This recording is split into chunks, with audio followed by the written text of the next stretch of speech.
Buenas noches. Martín Echevers señalaba en su discurso que esta mañana entregamos los premios ADEPA al periodismo.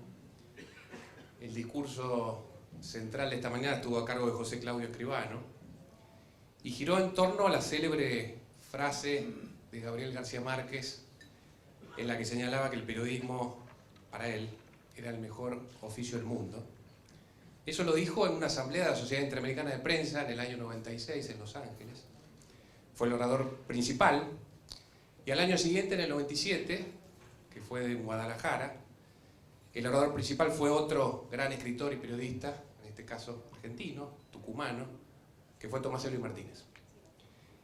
Y Tomás se propuso hablar sobre el futuro del periodismo. Ya en ese entonces, hace más de 20 años, inquietaba a todos los presentes en esa reunión las posibilidades de sustentabilidad de nuestra industria, ¿no? Un tema que nos desvela en un año que quizá ha sido en la Argentina el peor dentro de nuestro sector desde el 2001 en ese aspecto. Y Tomás decía que un futuro auspicioso para la prensa quizá pasaría por diarios que tuvieran una o dos notas en cada edición, que lograran atraer la atención de nuestros lectores, hipnotizarlos, decía Tomás, generar que las tostadas del desayuno se quemaran y que esos lectores llegaran tarde a sus trabajos. Quizás hoy, en el 2018, si reformuláramos esa idea, en parte vigente desde ya, quizá un futuro auspicioso para la industria, para los diarios en particular, pase por columnas que generen ese efecto, que al mismo tiempo impulsen a la suscripción en nuestras ediciones digitales y que empiecen a abrir nuevas fuentes de ingresos que reemplacen a las tradicionales. Hoy contamos con autores de dos de ese tipo de columnas que se publican en dos diarios que han llegado en conjunto a 300.000 suscriptores y de alguna manera empiezan a abrir el horizonte para el resto del sector en el país. Me gustaría que empecemos por ahí, por la cocina, ¿no? Sabemos muy bien, empezamos por Alejandro, que Héctor Mañeto y Ricardo Kirchhoff, que está por aquí, te dictan varios de los párrafos de tus columnas, pero que me gustaría que nos cuentes cómo construís los otros párrafos. Y después vamos con Carlos. Adelante, Alejandro. Bueno, buenas noches a todos. Gracias a ADEPA por la invitación, el honor de compartir acá con mi compañero, de hacer quemar las tostadas a la gente, ¿no? Lo primero que tengo que decir en este lugar es que yo no soy periodista. Y es un honor que me hayan invitado a estar aquí. Yo empecé mi experiencia en el diario Clarín de una manera casi fortuita, leyendo un debate que se había publicado en un tema muy específico de candidatos a elecciones en la AMIA, algo que me queda lejísimo. Soy judío, pero no tengo nada que ver con las instituciones judías. Pero me afectó algo que se dijo, entonces se me ocurrió escribir unas líneas. No conocía a nadie en el diario, mi relación importante es con la tele, con Canal 13, pregunté ahí, me dijeron tenés que mandárselo a Kirchhoff, se lo mandé a su secretaria como quien manda algo como una carta de lectores, y lo publicó como una página editorial con dibujito y todo. No tuvo repercusión fuera del ámbito en el que estaba el debate. Lo fui a saludar, le agradecí a Ricardo que hubiera publicado la nota y me dijo, bueno, si tenés ganas, cuando quieras, aquí están abiertas las puertas. Yo le dije que mi única experiencia en escribir era cuando escribía los programas de mi viejo. Ya hacía 15, 17 años que ya no lo hacíamos más. Todo lo que produje en tele después no lo escribí. Y me dijo, bueno, si tenés ganas, qué sé yo. Y llegué a mi casa casi con esas cosas, ¿viste? Es como un segundo mágico, ¿no? Y dije, bueno, a ver si me sale una.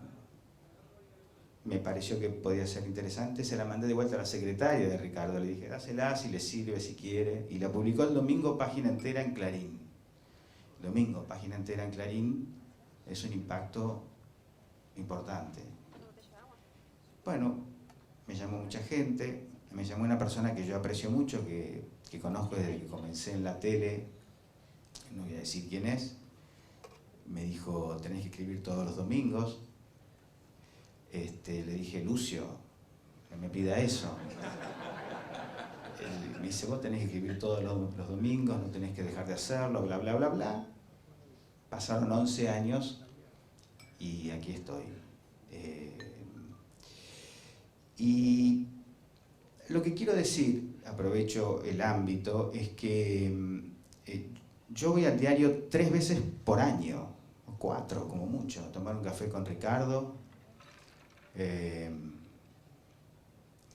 Y entrego mi nota los sábados, más o menos entre la 1 y las 3 de la tarde, sin que nadie me pregunte de qué va a tratar. En 11 años, nunca nadie me llamó para decirme que, ni siquiera para preguntarme de qué iba a escribir, ni para decirme que tal cosa por ahí era mucho, o que aflojara con tal otra, o que acelerara en tal sentido. La libertad con la que he trabajado es increíble. Y hace 11 años que mi carita está en la tapa del diario, todos los domingos. Y yo conocí al dueño del diario hace 2 años, en un encuentro gerencial que hubo en Mar del Plata, ¿no? Es decir, viste que la gente dice que te llaman por teléfono y te dictan y te explican lo que tenés que decir, que a vos te lo deben hacer, ¿no? Pero a mí no me lo hacen.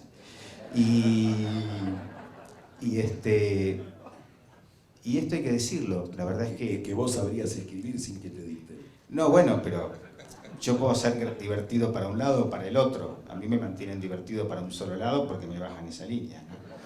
Pero iba a decir algo que no lo voy a decir. Melconian dice que el problema del kirchnerismo es que ellos no tienen un Bernstein de ese lado. Pero bueno, nada, es un elogio que me hace Carlitos. No, lo que quiero decir es que realmente lo he hecho en absoluta libertad, y esto hay que decirlo. Y también, ya que estoy, quiero agradecer a los periodistas, porque, como dije al principio, yo no soy periodista. Hay una cosa que se me borró de la cabeza que iba a decir, que es lo siguiente. Yo sé que lo que escribo se lee mucho, muchísimo. Parcialmente es por el esfuerzo que le pongo, pero también, y muy especialmente, por la manera que el diario me pondera. Es decir, la manera que el diario me eleva y me pone en un lugar especial. Es tan importante eso como lo que puede estar bien o mal de lo que escribo. Inclusive, casi en un acto de generosidad y de exageración, cuando me voy de vacaciones, toda la semana previa a volver ponen una página entera diciendo: el domingo vuelve Bernstein. Ahora se me coló la nata y ponen el sábado vuelve la nata, el domingo vuelve Bernstein, pero afiche entero. Y me parece que eso es importante, porque obviamente eso potencia la llegada de lo que uno hace. Yo esto nunca se los dije, yo no voy nunca a la televisión, jamás. Jamás pongo la cara en televisión, jamás acepto las invitaciones a los 1000 programas que me invitan, por muchas razones, pero una de las razones es porque también me gusta jerarquizar el espacio en el que estoy, y que si alguien quiere ver lo que hago o leer lo que pienso o lo que digo, tiene que entrar a Clarín. Lo que recién decía Martín, la construcción de contenidos diferenciados, ¿no? Me parece que Carlos es una cita obligada para todos los lunes, antes a la mañana cuando lo escribía, ahora más a la noche que lo dice, o el martes a la mañana para los que no llegan, y eso es un contenido diferencial. Y yo siento que también ocupo ese lugar, y que los diarios deberían encontrar esos productos diferenciales que no están en ningún lado, que si querés saber lo que dice Pagni tenés que entrar a La Nación porque no lo vas a encontrar en otro lado. Volviendo al punto, no soy periodista, me nutro de lo que hacen los periodistas, y vos me decís cómo es la cocina, y yo te diría que yo le compro la harina a Pagni, y le compro los morrones y la cebollita a Van der Koy y a Roa, y el tomate a Kirchmann, obviamente, el Colorado, y amaso todo eso y lo meto en el horno, y el domingo lo saco y le doy a la gente la mejor pizza que me sale, pero la materia prima es del periodismo, no es mía. Carlos, una de las cosas más asombrosas, todo lo que te leemos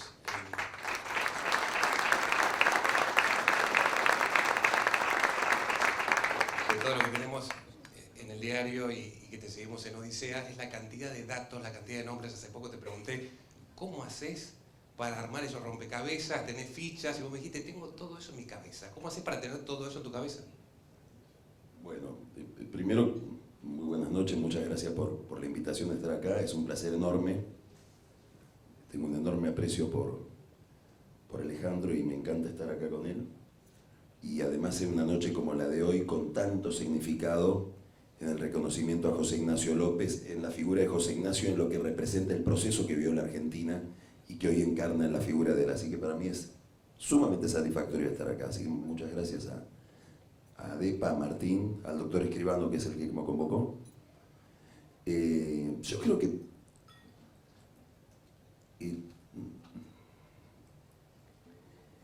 todos nos va más o menos bien en aquello que va en la dirección de nuestra obsesividad, de nuestras patologías. Yo no sé si habría alguna circunstancia en la que yo no tendría tantas cosas en la cabeza. Soy bastante detallista, me obsesiono mucho por los datos. Tengo una tendencia a pensar que la opinión debe ser legitimada con información, que la opinión en sentido absoluto no... En mi caso, en el caso de mis opiniones, no estoy generalizando, en el caso de mis opiniones creo que no tiene demasiado sentido que sea conocida, más bien tiendo a escribir de una forma que sea una especie de información razonada, más que opinión. Obviamente que en el diseño de lo que uno hace, en la selección de información que pone, en aquello que no pone, en la forma en que la relaciona, en los comentarios que puede hacer en el medio hay una opinión. Me siento muy cómodo con lo que hago, digamos. Nunca me puse demasiado a pensar si podría ser otra cosa. Es lo que me sale naturalmente. Y insisto, tiene mucho que ver con una forma de entender la profesión que tiene que ver con... Ahora, después hay otro tema, ¿no? Que lo he hablado con el doctor Escribano por algunas observaciones que él me ha hecho. Y es que en un momento como el que vive la Argentina en los últimos años, donde lamentablemente buena parte de la vida pública está ligada o explicada o conducida por entramados mafiosos, la información y el detalle, las conexiones entre personas, los nombres, que a mí se me reprocha mucho, bueno, amigos míos me dicen, ya no te puedo seguir, no se me ocurre cómo se podría explicar algo, justificar una determinada tesis de cómo está funcionando un determinado ambiente, un determinado problema sin mucha información. Entonces ahí uno un poco es esclavo de su objeto, ¿no? Y a lo mejor sacrifica lectores, probablemente. En las charlas dentro del Consejo Ejecutivo, con Will Ignacio, con Martín, con los distintos miembros del órgano, siempre tratamos de plantear cómo hacer algo distinto, ¿no? El público, nuestra audiencia, es gente que conoce muchísimo a los periodistas. Y en el caso de Alejandro, es muy poco habitual que esté en charlas de este tipo. De hecho, costó convencerlo que viniera hasta aquí. Habíamos convenido encontrarnos en el lobby, nos llamamos por teléfono, los dos decíamos estamos en el lobby, pero Alejandro estaba en el Sheraton Retiro y yo estaba aquí. Pero me interesa algunas facetas que no son tan conocidas. Y una de ellas es que Alejandro participó en la organización del debate presidencial, del último debate presidencial en Argentina Debate. Y conversamos hace poco sobre algunos de los entretelones que hubo allí, sobre todo los detalles. Alejandro estaba obsesionado con un escalón que había camino al escenario y decía si se tropezaba Scioli o Macri podría perder la presidencia por un escalón. Me gustaría que cuentes en qué medida aporta ese debate a la discusión pública y no se quedan los detalles, en el beso de Juliana, en Daniel, ¿en qué te convertiste? ¿Y cómo imaginás el debate que se da para una novela, un debate entre Cristina y Mauricio? Bueno, lo primero que quiero aclarar es que a mí me convocó Argentina Debate. Esto fue muy valioso porque fue una iniciativa civil de la sociedad de un grupo de personas no vinculadas a la política que pensaron un año antes de las elecciones que en la Argentina tenía que haber debate presidencial, que no podía ser que siguiéramos teniendo elecciones sin debate. Y como yo era amigo de uno de estos, me llamó y me dijo, me gustaría que vengas porque vos sos productor de televisión y la política, qué sé yo. Pero yo en esa época era presidente de la Cámara de Productoras de Televisión, que fui presidente 7 años. Entonces cuando fui, les propuse que yo estuviera no como a título personal, sino como presidente de la Cámara, y que la Cámara fuera la encargada de producir televisivamente el debate.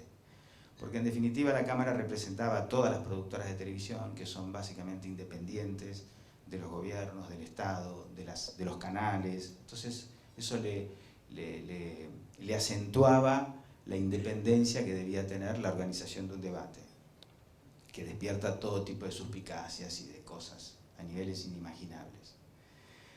Lo particular del tema fue que en las primeras reuniones, acá hubo un trabajo muy grande, se trajo a los productores de debates presidenciales de Estados Unidos, de México, de Brasil, de Chile, de algún otro país, me acuerdo, latinoamericano, que tiene tradición en debates. Nos explicaron, nos enseñaron, participaron los diarios, hubo mucha gente que intervino.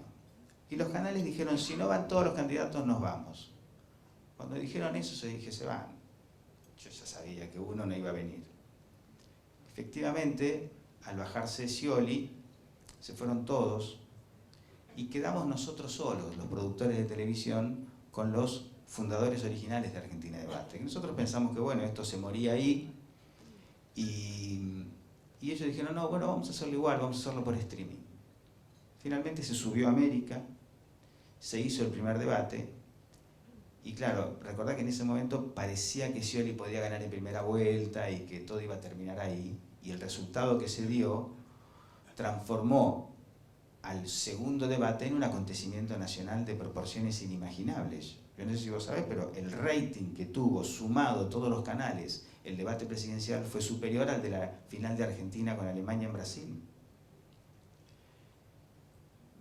Yo no fui el productor único del tema, detrás estuvo toda Argentina Debate, y yo como presidente designé a varios productores importantísimos de la tele que se cargaron el tema al hombro. Pero en un punto, desde el punto de vista televisivo, el último culpable iba a ser yo.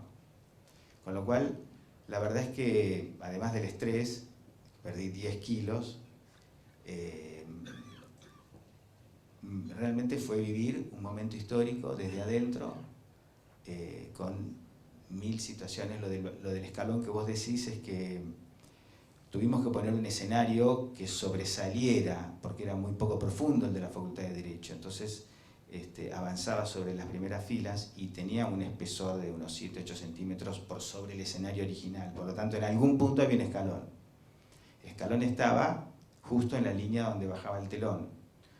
Mi terror era que alguno de los candidatos pegara en ese escalón y entrara al debate de cabeza, con lo cual hubiera perdido la elección inmediatamente. O sea, hubiéramos sido culpables de que un tipo pierda una elección presidencial por un escalón de merda. ¿No es que estabas deseando que a alguno le pase? No, además tenía, para colmo, peor si le pasaba el que yo quería que perdiera, imagínate.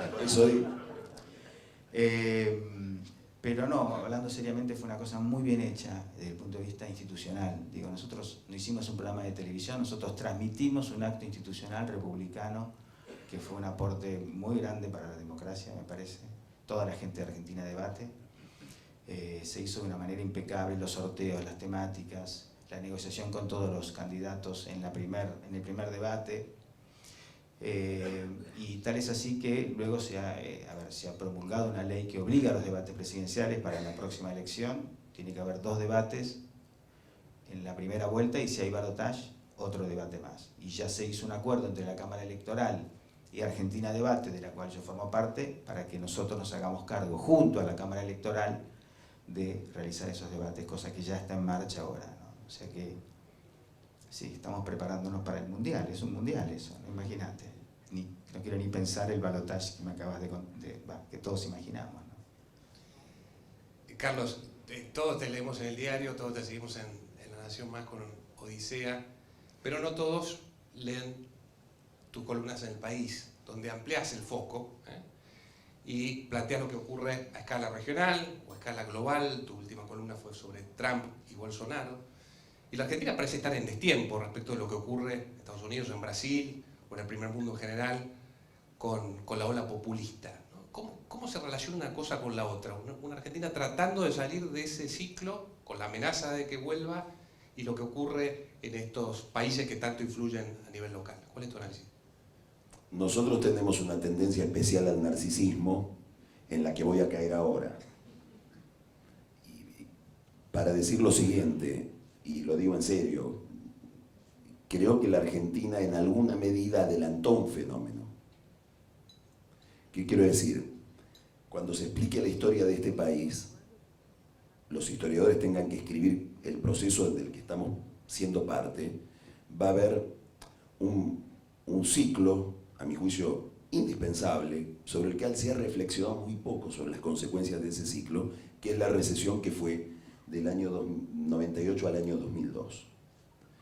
Ese fenómeno reseteó por completo a la Argentina, generó fenómenos nuevos, desocupación, subocupación, replegó el poder de los sindicatos extraordinariamente, los convirtió en representantes de sectores privilegiados, digamos, que tienen contrato de trabajo estable, protección de su salud, vacaciones pagas, generó el mundo de los movimientos sociales, produjo un colapso, o terminó de producir un colapso en el conurbano, que de ser una zona soñada en los años 40 como el lugar ideal de la integración, se convirtió en una especie de patchwork de contradicciones sociales, villa, country. Todo eso, dentro de lo cual aparece como un fenómeno más circunscripto lo que llamamos la crisis del 2001, el colapso de los depósitos, que se vayan todos, creo que es un fenómeno que nosotros lo vivimos como local, pero si lo miramos desde afuera de la Argentina, adelanta bastante fenómenos similares como es la crisis de los indignados, que está muy ligado también al sistema financiero en España, el problema de la recesión de los Estados Unidos, en ciclo de 2008-2009, y en el fondo, un problema que ya no tiene que ver con crisis ocasionales, sino con un estado problemático que hoy está dominando la vida pública en Occidente, que es la incógnita acerca de una institución, que es una institución que organiza la vida social y la vida individual de todos nosotros, que es el trabajo. Yo creo que detrás de todos estos fenómenos lo que hay es una incógnita muy perturbadora, muy inquietante respecto a una institución con la que estamos conviviendo este tipo de organización laboral desde hace 2 o 3 siglos. Entonces ahí hay una conexión donde probablemente lo nuestro fue el comienzo de algo que se prolongó hasta llegar a Brasil entre el año 2013 y 2015, donde también hay una combinación de 2 cosas que producen en general el mismo fenómeno, que es recesión más percepción de corrupción. Vos decís, bueno, nosotros estamos desfasados. Probablemente estamos desfasados en este aspecto del ciclo, pero hay algo en lo que no estamos desfasados y que está en directísima relación con lo que planteó Martín Echevers al comienzo en su presentación. Y es que así como sucede en Estados Unidos, como sucede en Europa, en tantas sociedades europeas, como sucede en Brasil, eminentemente, daría la impresión de que la política argentina sigue siendo una política presidida o conducida por un factor o por un vector que es el repudio. Este es un enorme problema para la democracia. ¿Por qué? Porque somos electorados que eligen a alguien para impedir que llegue otro. Yo creo que este es el problema central que tuvo Macri a partir de octubre del año pasado. Macri básicamente, por gran parte de su electorado, no digo por todo su electorado, pero por gran parte de su electorado había sido elegido como el instrumento para impedir la continuidad del kirchnerismo y producir la derrota de Cristina Kirchner.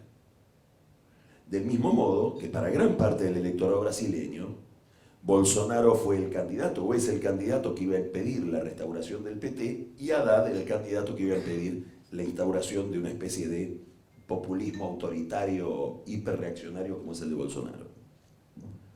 ¿Cuál es el problema de estos mecanismos, o de estas dinámicas? Que una vez que yo contraté a San Jorge mató al dragón, y ya el dragón está muerto, o creemos que está muerto, no importa si está muerto o no. me quedé con San Jorge y no sé muy bien para qué lo tengo a San Jorge. San Jorge empieza a hacer otras cosas que no son matar dragones, que me las había adelantado, pero no le presté atención, porque yo lo que quería era que mate al dragón y después no sé. Me parece que este fue el problema que deteriora a Macri a partir exactamente de la derrota de Cristina, que aparece una agenda económica que no estaba tan conversada y que no era la para la cual mucha gente le había contratado a San Jorge. Y esto sucede cuando la política se rige por la negatividad. Y uno de los dramas de la democracia argentina es que hace mucho tiempo la política se rige por la negatividad. Entonces, la política como actividad nos retasea, y nosotros como sociedad nos dejamos retasear, una dimensión muy importante de la vida pública, que es el soñar un sueño positivo, el tener un proyecto por la positiva, el tener un contrato de adhesión, de apoyo a determinada agenda. Bueno, todo eso está medio vacío, y en eso sí nos parecemos al resto. Y probablemente el año que viene, este año no, pero en los años impares, que son los años de elecciones, entramos normalmente en esas dinámicas.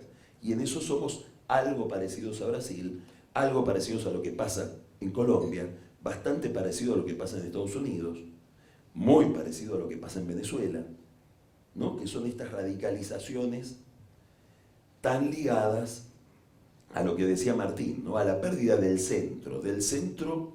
No sé si ustedes leyeron una entrevista que le hacen, una muy buena entrevista en el Mercurio a Steve Bannon, que fue una especie de Durán Barba de Trump, donde dice: lo que debe suceder es el fin del centro. Las sociedades deben estar obligadas a votar dos formas de populismo, el de derecha y el de izquierda. Bueno, ¿eso qué significa? Sacrificar la verdad, porque la verdad está en el centro. Digamos, nuestra civilización supone que la verdad es hija de la deliberación, es hija del diálogo. Parte de la suposición de que mi punto de vista es solo eso, un punto de vista, y que solo se completa en el punto de vista del otro. Terminar con el centro, polarizarnos, dirigirnos solamente por el repudio, es renunciar a estos valores, que son valores centrales en los que soñó la sociedad argentina cuando, como decía José Ignacio, estábamos entusiasmados. Le voy a pedir que hagan un pequeño balance sobre este 2018 que termina.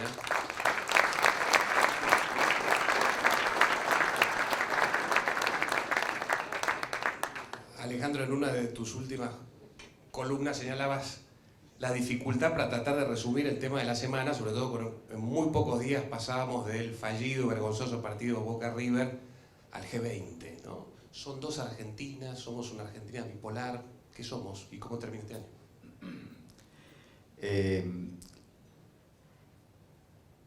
Carlos me dijo, fuimos a cenar hace poco, y me dijo una cosa, me dice: la política argentina se explica mucho mejor desde el humor político que desde el análisis serio, ¿no? Lo cual no tiene ninguna gracia. Cuando vos me dijiste que por ahí hablábamos un poco del balance del año, yo honestamente creo que Carlos tiene muchísima más información y conocimiento de esto. Yo me puse a repasar mis columnas. Dije, bueno, voy a hacer una listita de qué hablamos en el año, ¿no? Saqué un papel, empecé a anotar. Y lo abandoné porque me di cuenta que arranqué con la mucama de Triaca y terminé con Caverna Godoy. Esta es la agenda argentina, lo que Kovadrov llama la pobreza de nuestra agenda, ¿no? Es un poco patético, pero es así. Yo no, me cuesta salirme de una idea muy básica, muy simple, que es decir que, bueno, finalmente, al día de hoy, jueves 13 de diciembre de 2019, 10 y pico de la noche supongo, no sé el lunes, pero al día de hoy puedo decir que este gobierno ha fracasado en el intento de cambiar, o al menos atenuar, el recontraquilombo que le dejaron, hay que decirlo así. Pero no es el único problema. El otro problema es también, hay que decir, hoy, jueves 13 de diciembre, que la oposición en 3 años y pico no ha sabido construir nada seriamente democrático, republicano, sólido, moderno, que se ofrezca como una alternativa a la sociedad. Estamos en un lío.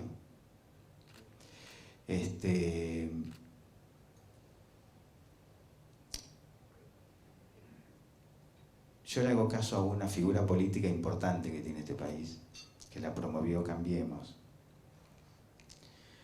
Cuando juraron todos los ministros, le sacaron fotos a todos, pero la foto principal fue la de a esta altura es un estadista, una figura sólida, importante, con calle, con conocimiento, con historia, que ellos lo pusieron arriba del escritorio del presidente y que es el perro Balcarce,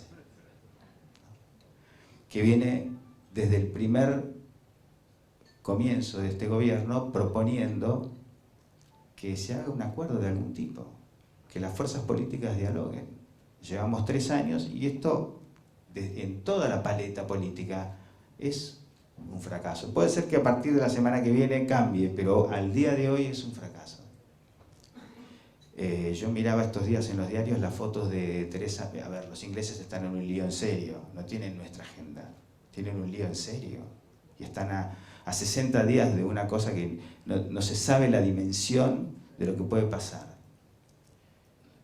Theresa May viaja a ver a Merkel, levanta el teléfono y la llama, te voy a ver porque tengo un lío bárbaro, no puedo aprobar el Brexit en el Parlamento. Si no lo apruebo para marzo, explota todo. La otra le dice, venite, yo te recibo, toman el avión, cruzan, toman un café con leche. Le dice, a la vuelta paso por Bruselas, se encuentra con el primer ministro belga, que tiene un lío más grande todavía. Hablan, debaten, acuerdan. Yo sinceramente siento que no hay grandes cambios políticos sin grandes acuerdos políticos. Y mientras no encontremos eso, bueno, tendremos esta pobre agenda que no resuelve nada. Carlos, analizaste mucho la aceleración histórica que ha marcado este 2018, donde hay 2 motores que parecen competir entre sí, el motor de la crisis económica, que parece conducirnos hacia una alternativa populista, y el motor de los cuadernos, ¿no? Hacia un afianzamiento de la institucionalidad, de la transparencia. ¿Cómo analizás la dinámica y la competencia entre estos 2 factores? Bueno, están entrelazados, además de manera bastante paradójica, digamos, no sé si se puede distinguir así nítidamente. De hecho, los cuadernos tienen una dimensión ligada a la cuestión de la percepción de corrupción. Creo que generan, digamos, los cuadernos tienen una significación especial por su contexto, inclusive, ¿no? Digamos, es la primera vez que se aplica de manera sistemática la ley del arrepentido y la metodología del arrepentido, lo cual, con independencia de lo que opinemos de esa metodología, de los riesgos que puede tener, hay toda una discusión en el derecho penal desde hace 100 años sobre ese tema, va a dejar una consecuencia.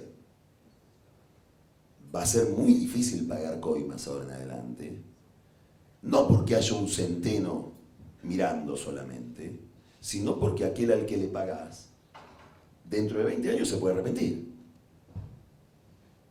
Y se lo puede contar a un juez, primera dimensión. Segundo, lo de los cuadernos es muy importante porque todos tenemos un término de comparación para evaluar cómo va lo de los cuadernos, que es Brasil. No es una experiencia aislada, no es que cayó de la nada. Estuvimos viendo algo similar durante 3, 4 años en Brasil. Es importante por la dimensión del caso y es importante porque por primera vez compromete a gran parte de la clase empresarial argentina. Y es extraordinariamente importante porque pone en cuestión, y todavía no lo sabemos, yo no lo sé, yo no estoy seguro, si la justicia federal penal de la capital federal sirve para resolver estos problemas o solo está hecha para zafar. Y eso no lo sabemos todavía. Y a medida que pasa el tiempo empieza a haber cuestionamientos, empieza a haber una cantidad de problemas acerca de si el instrumental institucional que tenemos es el adecuado para resolver esta cuestión. Sería muy importante que lo fuera, porque lo peor que nos puede pasar es la exhibición permanente de la ciénaga sin una terapia que la resuelva, porque eso estraga la democracia, deslegitima el sistema, hace que uno le quita el cuerpo. Esta es una dimensión. Ahora, esto combinado con recesión es todavía más riesgoso. Y acá hay una gran pregunta, que no sabemos cuál es la dimensión de la recesión, no sabemos cuál es la profundidad que va a tener, no sabemos cuál es la longitud que va a tener. Y creo que a medida que pasan los días, hoy hay números de economía, hoy hay un número de inflación bastante inquietante, los números de crédito son muy inquietantes, los pronósticos del gobierno tienden a ser más optimistas que los datos que después llegan. La recesión de la que está saliendo Brasil es la más lenta de la historia de Brasil. Entonces, la recesión, la corrupción remodela, la recesión también remodela. No sabemos cómo le va a pegar esta recesión al oficialismo, no a Macri y su imagen, eso es secundario. Antes que eso hay que ver qué Cambiemos sale de esta recesión. Y la otra pregunta, y solo me formulo las preguntas, es cuánta recesión alcanza, voy un poco a lo de Alejandro, para que el peronismo resuelva su crisis, que es una crisis a mi juicio de gran dimensión, que no tiene que ver con los cuadernos, que no tiene que ver con un problema solo de liderazgo, que no tiene que ver con Cristina, que es un problema de representación. Digamos, yo creo que ese fenómeno de la recesión del 98 al 2002 remodeló de tal manera el perfil sociolaboral de la Argentina que le creó un enorme problema al peronismo, que el kirchnerismo intentó de resolver con las hojas $600 con subsidios, pero no se generó una economía que reabsorba esa exclusión. Y esa exclusión está ahí. Y en la Argentina se ha quedado traicionada la promesa del empleo y del estado de bienestar. Y eso yo creo que es así como que si se cerraran los tribunales o se cerrara el Congreso, o hubiera un gran problema con la clase media como en el 2001, la víctima va a ser el radicalismo, la víctima de todo esto es el peronismo. Y la primera que lo ve es Cristina Kirchner. Por eso funda Unidad Ciudadana y le dice a Randazzo, quédate vos con esto que no me interesa. Me parece que tanto como lo ve Macri y alguna gente de Cambiemos, y acá hay una novedad histórica impresionante, que es la primera vez desde el año 45 que un grupo no peronista, frente a la crisis del peronismo, dice yo me animo a la representación de los pobres y rompo la inhibición que tuvo durante toda su historia el radicalismo frente a esa representación. Hay también alguien del peronismo, que es Cristina Kirchner, que dice, y yo tampoco sé si me siento tan cómoda con esto. Entonces estamos ante un fenómeno de enorme dimensión que supera la recesión y creo que es el gran activo de Macri. A mi juicio se necesitaría muchísima recesión para que lo que vos señalás, que es la dispersión opositora, la falta de creatividad opositora, etc., de un proyecto competitivo que nos convenza.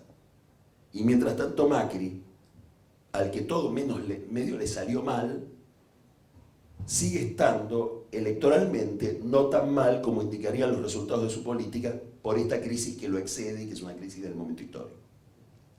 Carlos Alejandro, muchas gracias. Un aplauso.